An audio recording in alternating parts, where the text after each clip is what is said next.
Magandang araw po sa ating lahat. Ang ipapakita ko po sa inyo ngayon ay ang pag-o-oven po ng isang buong manok. Ang una po nating gagawin ay imamarinate po muna natin to ng overnight. So, ang mga sangkap na kakailanganin po natin ay itong manok na buo.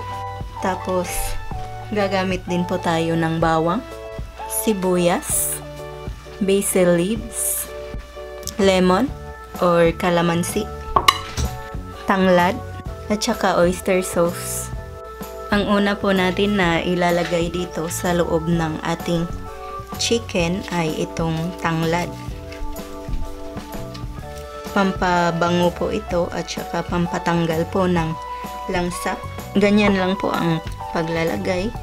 Tapos lalagyan din po natin nitong sibuyas.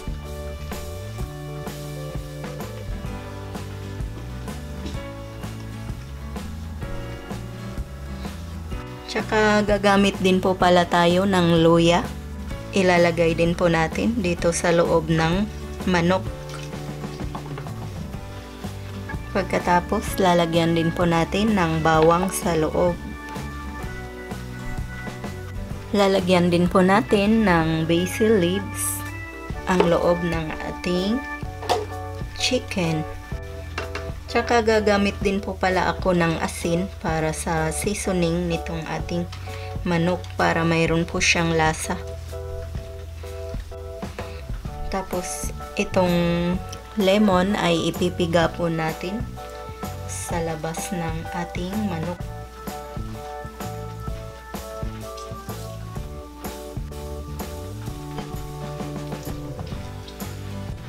Ngayon po ay lalagyan po natin ng oyster sauce sa loob ng ating manok.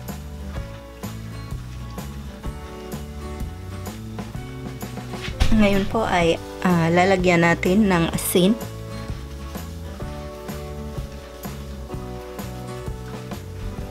Pwede nyo rin po palang lagyan ng pamintang durog kung meron po kayo. Yan, pagkatapos pipigaan na naman po natin ng lemon sa labas ng ating manok.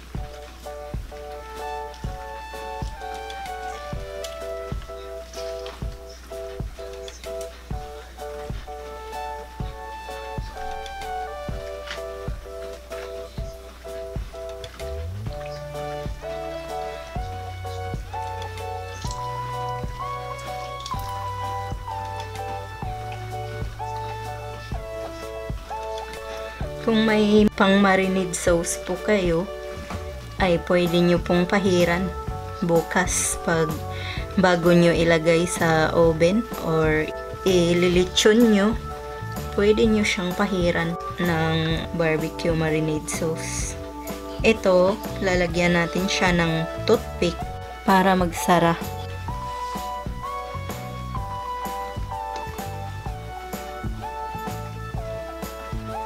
Yan, ganyan lang po.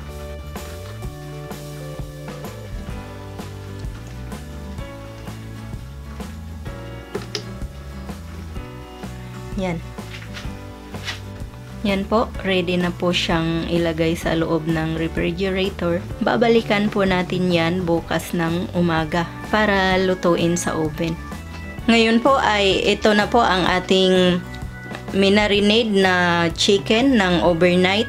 Pwede nyo na pong pahiran ng barbecue marinade sauce at saka pwede rin po oyster sauce or asin ang ipahid nyo dito sa ating manok. Ngayon po ay ilagay na po natin sa loob ng oven ang ating manok na buo.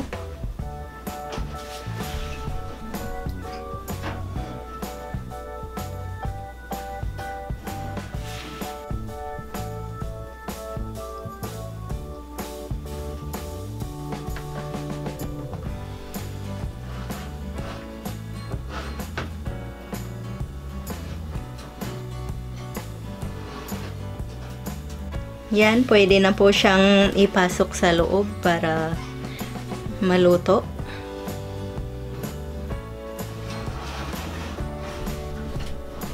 Ngayon po ay ilagay po natin ang ating oven sa 350 degrees. Mga 3 oras po ang hihintayin natin para maluto ang ating chicken. So mamaya po pag luto na ay ipapakita ko po sa inyo ang resulta. Ngayon po ay titignan po natin ang ating in-oven na manok.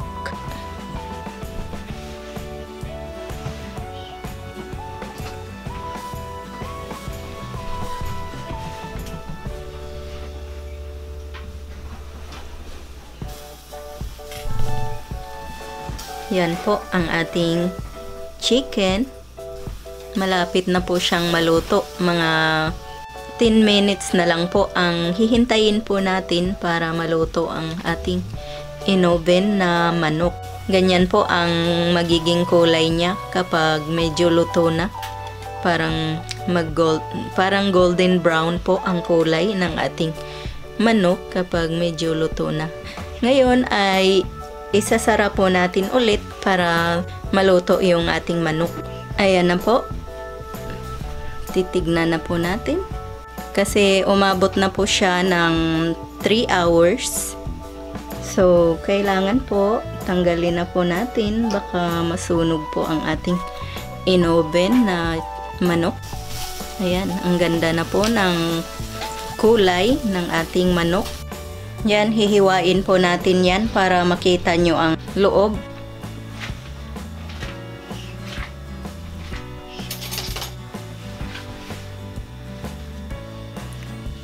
Ito po, ditong banda ang hihiwain po natin para makita po ninyo. Yan.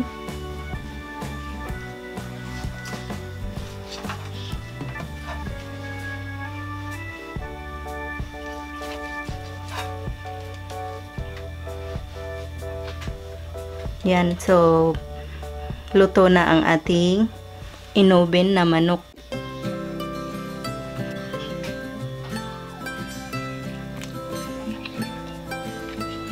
I-try nyo po ang reseping ito.